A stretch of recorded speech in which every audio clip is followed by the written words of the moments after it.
It's named after a quote from Justice Holmes. This is the marketplace of ideas. Congressman George Whiteside's The Marketplace of Ideas. Marketplace of Ideas with Karl Rove, and it's called The Marketplace of Ideas. Evening. Welcome to The Marketplace of Ideas. With us today, Congresswoman Van Duyne. Welcome. Thank you. What do you make of the Defense Forum so far? So, oh my goodness, I cannot imagine a better group of people. I mean, you look at, you had the Secretary of Department of War, right? You had Secretary Hegseth. You had Jamie Dimon, come speak. You had the Dan Kane, the Chairman of the Joint Chiefs of Staff. I mean, there's pretty much everybody who's anybody is here, and I think it's a wide range of ideas that they're talking about. It's all obviously focused on defense. It's on U.S. deterrence, and really how to fund, I think, the future generation of defense. It's quite the roster. What do you think brings people to Simi Valley? Is it the values of Ronald Reagan, peace through strength? I think this is a great location. People want to see the library, first of all. I think it's the best presidential library in the country. And there's definitely that prestige value of being here. Right. I was thinking about that earlier today as I'm looking out over the valley and thinking, if they change the location, would as many people come? I don't know. Definitely President Reagan was beloved. And so I do think there's a little bit of nostalgia that's involved. But I think it's also the wide range of conversations that they have here, the caliber of speaker, and the people who are in the audience. It's one thing to have great speakers, but you think about the other people here and all the opportunities to network. Literally the people that there's General Kellogg. I mean, there's like all of these people that are just right here, all in the same place, that you have an opportunity to talk to and spend some legitimate time visiting with. And I think that is the value. There's one thing of watching something, because if you're going to go hear a speaker, you can just hear a speaker online. Right. But actually having it here and being able to talk to them afterwards, follow up, and then be able to network with the folks in the audience is incredible. I want to follow up. We're nearing the appropriation cycle for fiscal year 26, and we have the NDAA coming up. Is there anything that you'd like to see in that? Oh, absolutely. I mean, I think what you're seeing right now is support at the border, and recognizing the fact that border security is national security. Correct. I think getting rid of the DEI nonsense. I mean, one of the things I was really impressed with today was Secretary Hegseth talking about how much more recruitment that they're getting. They're going back to hitting those levels and surpassing them. And I think it's really the first time in a very long time that the military is excited about their commander-in-chief and wanting to serve and wanting to sign up. I think you're seeing a lot of positive morale now in our armed forces. I want to make sure that keeps up. But you also heard today a lot of the criticisms of the budgets in the past, and not keeping up with what's going on in technology, not keeping up with AI, not keeping up with drone technology and what China is coming up with, and making sure that this NDAA includes that, a lot of money to be able to make sure that on the technology front that we are not losing out to our adversaries. On the topic of Secretary Hegseth's address, he got to directly address the accusations on the situation in Venezuela. Yeah. Obviously, this has been blown up by the Post. What do you make of this? Look, I think the president was absolutely right to refer to drug cartels as foreign terrorist organizations. They have been responsible for the deaths of hundreds of thousands of our citizens. These are more or less, this is a chemical that is a weapon. And it is aimed at our youth right now, and they've been very successful at picking off and killing them.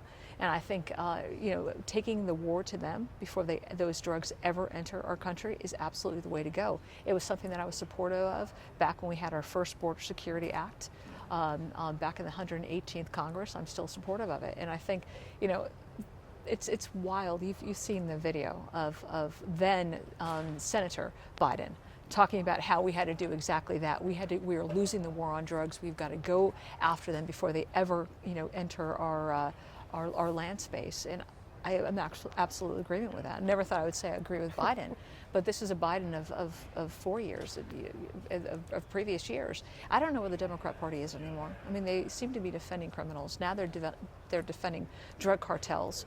They're defending people who are bringing these poisons into our country, and they're calling them sailors. I wanted to talk about our adversaries. There's been a lot of talk on the panels today about China and us being in a sort of an AI arms race with them, and also with the Golden Dome and the need for defense. What do you think our strategic position looks like with China, and do we need to catch up? We absolutely need to catch up. I mean, there's a lot, whether or not it's hypersonic weapons or, quite honestly, drone technology. The weapons of the past are not going to be the same ones that are fighting the war of the future.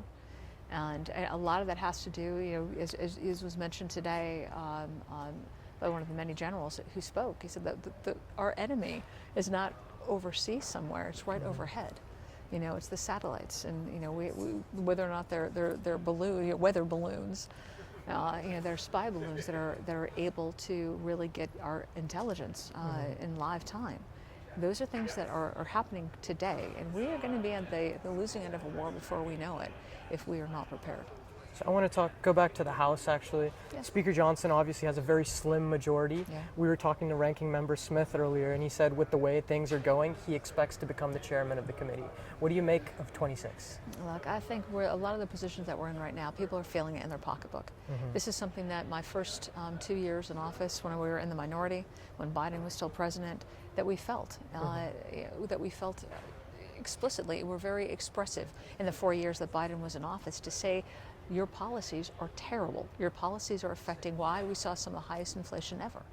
Right now, what you've seen in the last 10 months alone is a president who's been able to come in, secure our border, work on getting criminals out of our communities, work on getting drugs out of our communities, has been working on inflation. We've got some of the lowest energy prices that we've seen in almost a decade.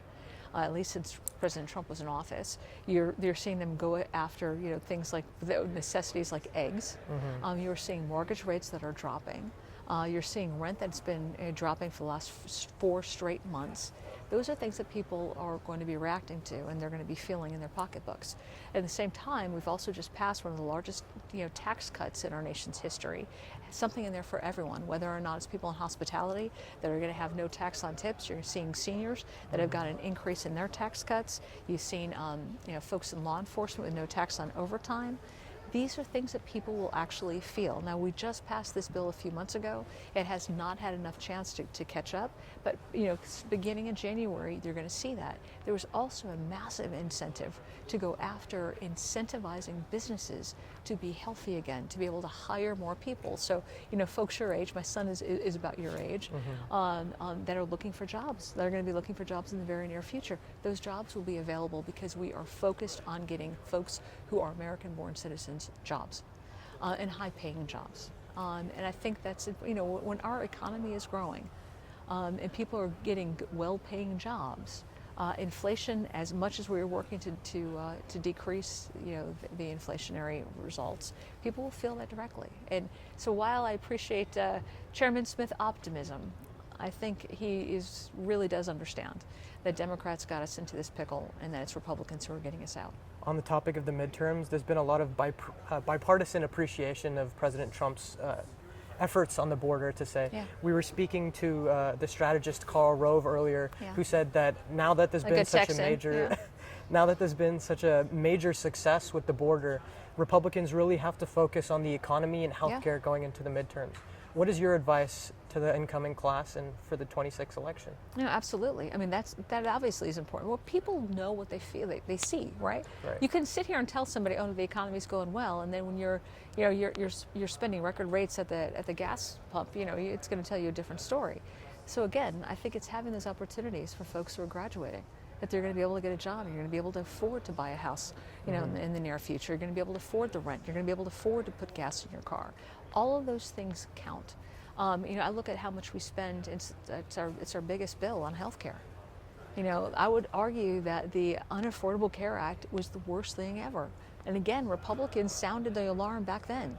We said you're not going to be able to keep your doctor. You're not going to keep the plan that you want. You're going to be spending more money. You're going to have less access, and you're going to have less quality.